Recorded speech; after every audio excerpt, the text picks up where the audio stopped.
Do I need to have a general anaesthetic for an arm reduction? No. No, you don't.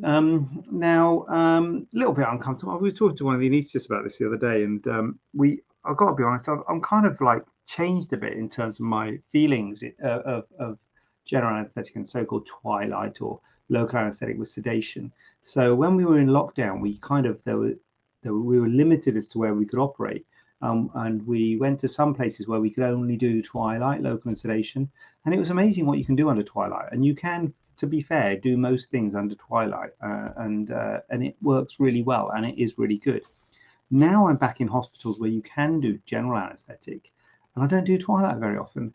And I think you end up doing a lot more twilight in places where you have to do twilight than you would if you were able to do GA. So in the hospitals where you can do GA, obviously you can do GA and twilight, and you don't end up doing twilight very often. So I'm and speaking to anaesthetists, you know, the twilight is often quite similar to a GA in terms of the depth of anesthesia, and so it's not like wildly different. But nevertheless, if there's a reason that you don't want general, which is presumably what I'm getting at from this question, yes, I think an arm reduction is one of those ones where you could.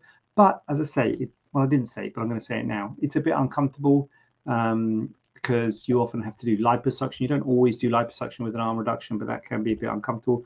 And you go quite deep because you take it to full thickness of the fat wave. But for sure, it is something that can be done under a twilight or local anesthetic sedation.